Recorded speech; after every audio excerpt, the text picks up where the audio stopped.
Welcome back. We're at the RSA Security Conference here in San Francisco, California. My name is Paul Roberts. I'm the editor-in-chief of the Security Ledger, and we're here this week talking with some of the folks who have come out to the show. These are the thought leaders and experts in the information security field.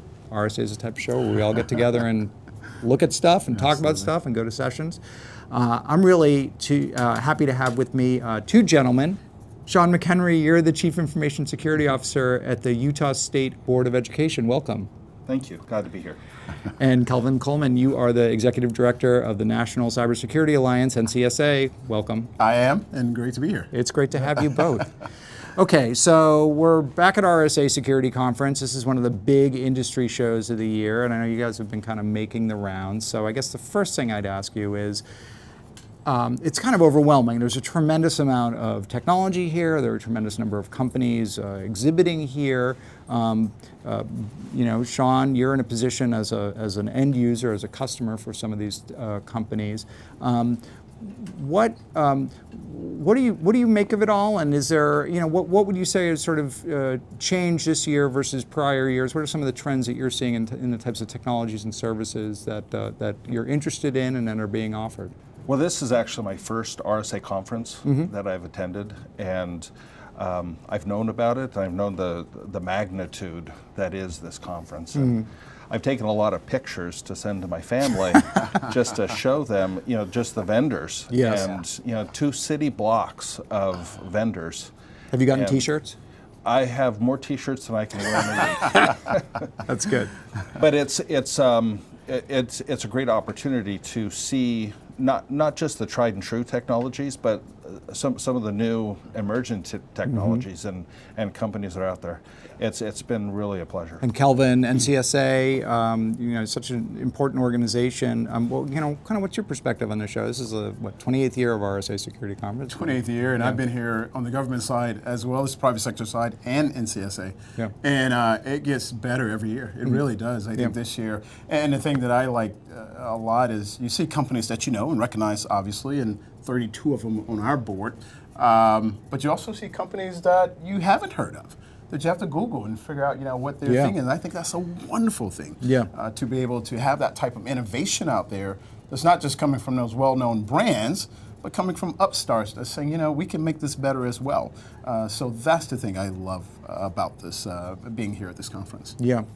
I think one thing that we've really seen a lot in the last few years is an increasing amount of attention and concern about cybersecurity threats to the public sector. Sean, you're here from Utah. What should we know about kind of the state of play right now in the public sector, and what some of the challenges that state and local governments are facing in the cybersecurity space? Well, in the public sector, we do face a lot of the same as the private sector does. However, we are under a much bigger microscope with a whole lot more lights on us. Whether it's the general public demanding transparency and being able to have access to more and more of the data that we house, to threat actors who have some kind of reason for trying to take us down, some kind of axe to grind, to nation states that are trying to infiltrate to either position themselves for something in the future or to disrupt services. Right. And NCSA, what is your organization's kind of perspective on some of the challenges, both at the federal, state, and local government level? I think Sean said it best in that we're all facing the same challenges. And because at the National Cybersecurity Alliance, we look at it in 3 buckets, right? Products, processes, and people. We're really good at building products, as the industry. We're here, and they're doing a great job. And we love our processes, and we do that really, really well. We're here talking about the human element. That's the theme. That's the theme. And that last part for us, people at the National Cybersecurity Alliance, that's the thing that we want to focus on. We make sure that folks understand they have a huge say in this, a huge part in this. When you're looking at 83 plus, I think 85% of breaches coming through some human error. And yet, I think on average, in the public sector as well as private sector, about 15% of training and awareness budget will go to human beings. Yeah. It seems disproportional in that we need to flip that. Right. Because the human element, I think, is so key in mitigating the challenges. It's really true. And we've seen on the industry side certainly a response in that there are many more kind of cybersecurity awareness and phishing detection and training organizations that have come along. Public sector organizations are taking advantage of those, private sector organizations. Is there a limit to how much risk you can offload just through training and user education, though? I mean, is there a limit there to what we can do? Well, I think that when we talk about the training and helping the end users to be part of the solution, I really do think that there needs to be a shift in the way we address it. Okay. The annual cybersecurity training, I think is proven to be pretty ineffective. Right. It's a box to check. We've got some regulation, and so I, in almost every meeting that I go to, try and put one little more nugget out there, and that constant every day, every week, trying to reinforce the idea this is everybody's bucket to carry. Yeah, yeah. I think one of the areas we've really seen this problem come to light is obviously with the sort of ransomware infections that have happened all over the country, state, local governments, private sector obviously as well. We were talking before, ransomware isn't a new phenomenon, it's been around for 20 years. I think what's different is that these are really crippling organizations in ways that basically are impossible to hide. So it's going to make news. If you're a public sector organization and you can't, send checks out or bills out or provide a public service, that's going to get noticed really quickly. From your perspective, has that changed the dynamic? Has it made it easier maybe for you to get the attention around cybersecurity issues and investments than before? It has. I mean, you got to love the press in being able to do part of the job for us. Yes. But as we sit down with IT leadership, with leaderships within the agency, talking with the board, ransomware is something that is very much in the forefront of people's minds. Mm-hmm. But when we circle that back to the human element and the people within the agency, mm-hmm. helping them to realize that think before you click. Yes. Yeah. And we have I've been able to institute a pretty regular, reoccurring phishing testing mm-hmm. that I do and I work with my people mm-hmm. on, and that you developed yourself, or that you no using vendors yeah. to help do that. Uh-huh. But the program I've put together, and we have seen some very significant improvement in our users and the way they respond to phishing. And the thing that I like most about what's happening is not so much that they click or don't click, but when I walk the halls, I hear them talking about it. Yeah, yeah. That's the biggest success. Yeah, kind of the culture of security. And Kelvin, I mean, what are your thoughts about again?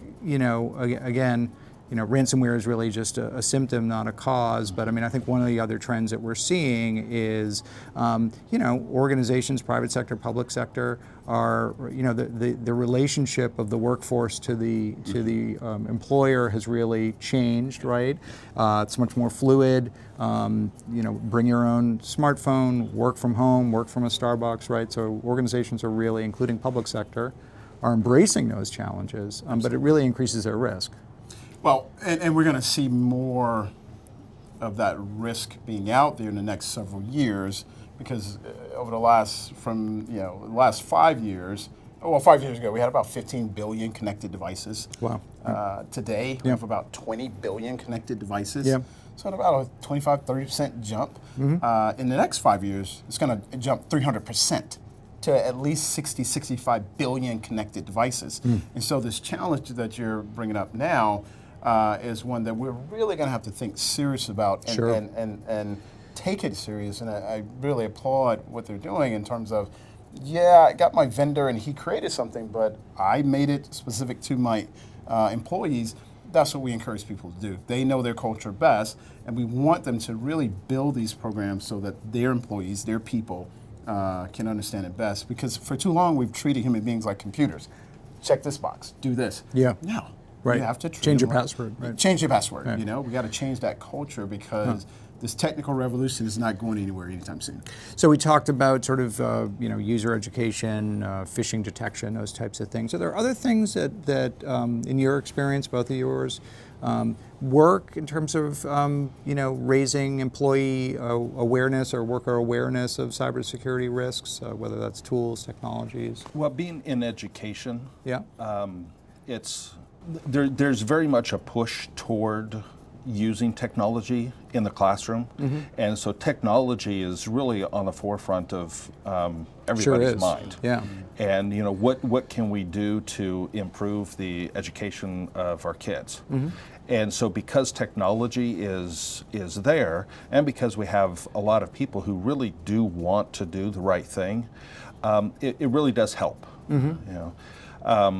One of the biggest, we talk a little bit about culture, and in that same vein, I think more of trying to break the inertia that we have people that want to do the right thing but don't necessarily know how to do the right thing. Right. Or they have in their mind, I need this technology because it's going to benefit education, and trying to get them to break their thought process of, but what could it do if you implement an untested technology into your environment? Right.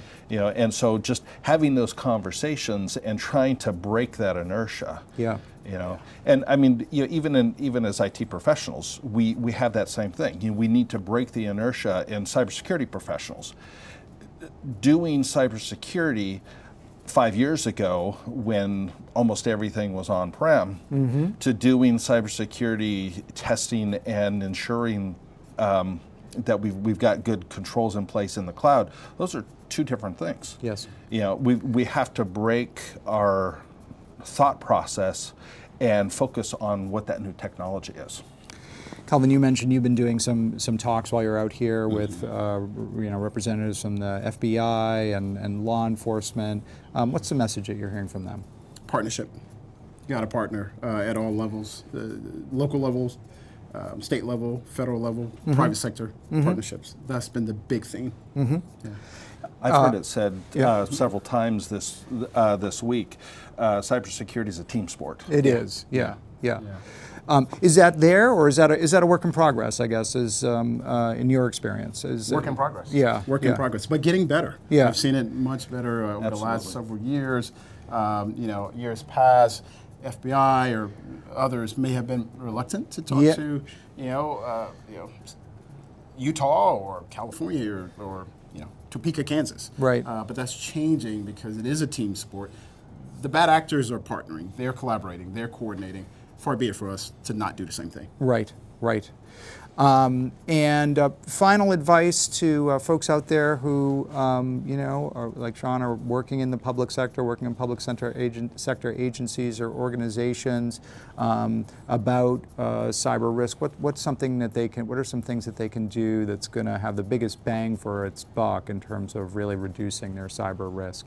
I think you said it, don't recreate the wheel. There are resources out there, there are people out there, there are organizations out there who want to help, want to partner, National Cybersecurity Alliance being one, but there are others out there who want to do the same thing. I know the FBI was just talking to us about, make sure that you're connecting us, Kelvin, to different communities, to different organizations.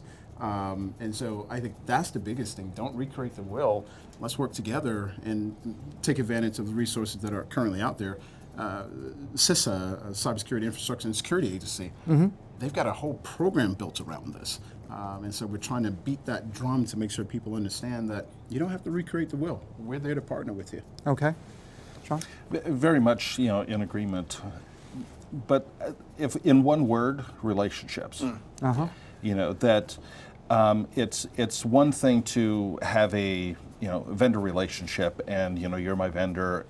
but to have that personal relationship, that get to know the people that you work with, what are their interests and their hobbies, and develop those relationships. And I think that would go a long way in strengthening the bonds of cybersecurity. Kelvin, National Cybersecurity Alliance, if folks aren't familiar with it, just give us a little overview of what NCSA does. The National Cybersecurity Alliance is a public-private partnership model where we work with the federal government, particularly the Cyber Infrastructure and Security Agency at the Department of Homeland Security, as well as our 32 companies, to bring cyber education awareness to the American people. Okay. We're talking 360 million Americans in 50 states and 6 territories.